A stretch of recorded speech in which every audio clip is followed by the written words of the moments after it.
Hello, love. Welcome home to Eden, where the goddess is juicy and voluptuous, and that big old booty is something divine. So let's reconsider the whole concept of weight loss and why are we doing it? What's in it for us? I know that my journey starts out with the feeling of feeling exhausted, of feeling unhealthy, and I'm like, okay, if I lose weight, everything will be okay again. And I'll be loved, and I'll be youthful, and on, right? But what if you do something new and suddenly you have tons of energy, you feel youthful? And what if in your big voluptuous juiciness you meet somebody who loves you as you are and doesn't want you to be any different at all? Now, what's your reason for the weight loss? Okay, so if we reconsider, so I started drinking water, right? And it's been kind of like, oh, I'm going to lose weight through this. Some days I feel like, no, I just swell up like a grape. But really what's happened from drinking the water is that I have boundless energy by comparison.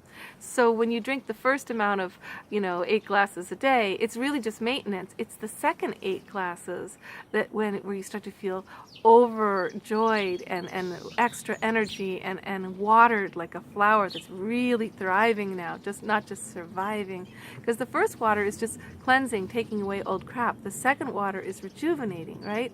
So I'm doing this thing of you take your weight, you cut it in half, and that's how many ounces of water you drink a day, and you keep at it. And this has been like 3 weeks for me, and I have to say I'm feeling so great.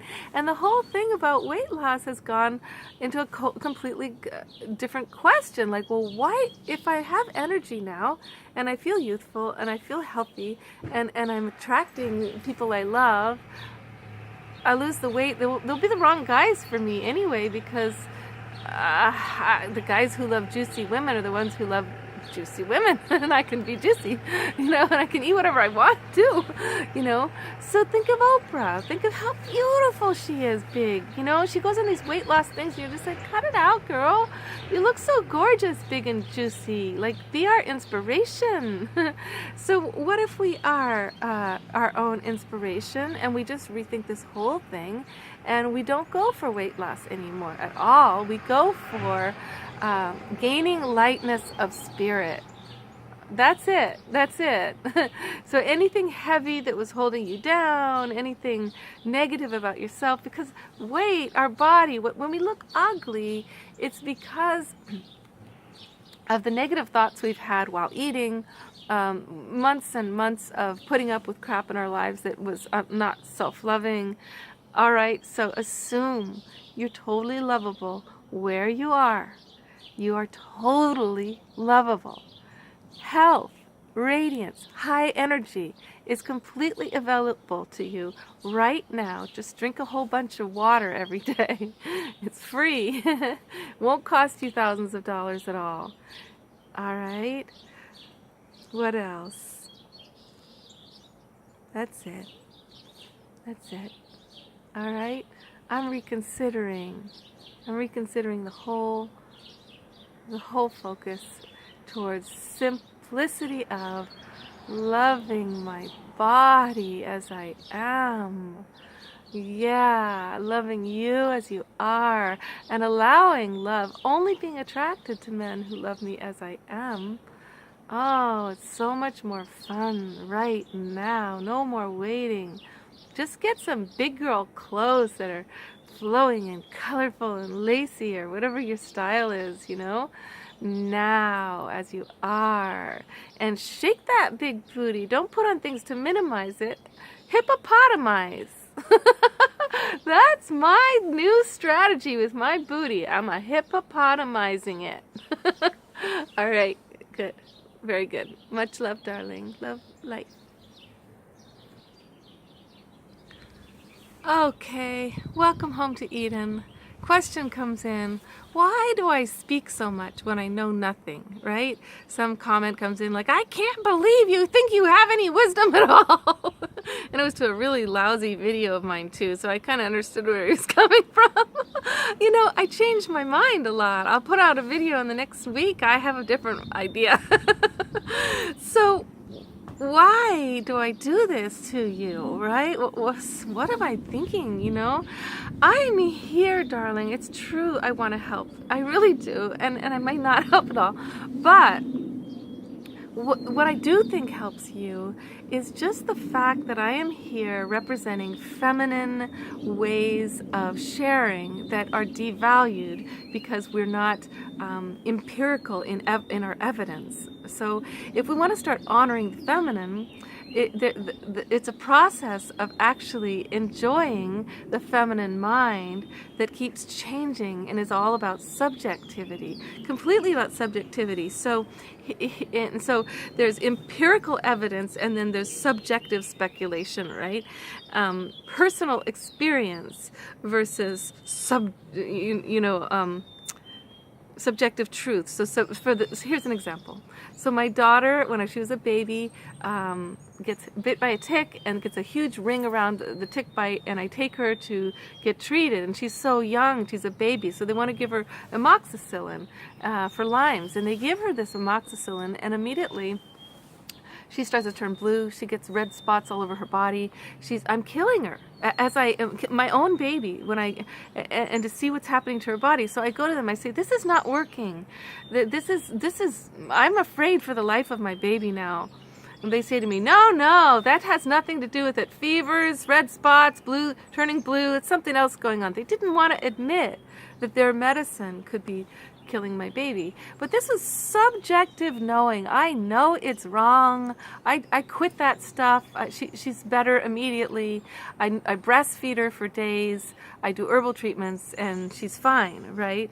And I just know from the direct experience I'm in what's right and what's wrong. Now, women are like this, and the feminine in you is like this. The feminine in you just knows what's right, what's wrong from a visceral place of experiential involvement. The masculine in you is rational. It's logical. It's linear. Thank goodness. We need these ways of thinking too, right?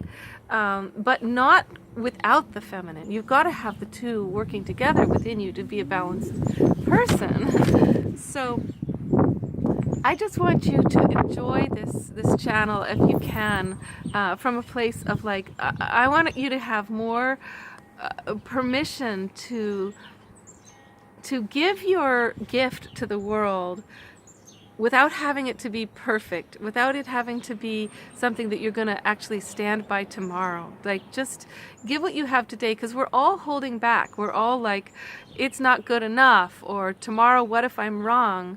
Well, the day that you're in, the passion that you're in, the subjective feeling that you're having, if you can allow yourself to be more fluid with that, you know, like today I had a whole conversation with a really dear friend of mine, and I was coming up with these things that were just so randomly like negative, but they were coming out of me because they were like, I'm trying to deal with them, and my friend helped me a lot. If I had suppressed it to show that I'm a better person and I don't have those kind of problems, you know, we would have had no growth. All right? So there you go. I'm just here not to be right. I'd rather be hilarious than right. And I'm just here to give you the experience of out-of-the-box thinking, of alternative ways of seeing things, creative ways of questioning everything, and even doing a video with really messy hair. Okay? Very good. All right. I love you. Much love, darling. Love, life.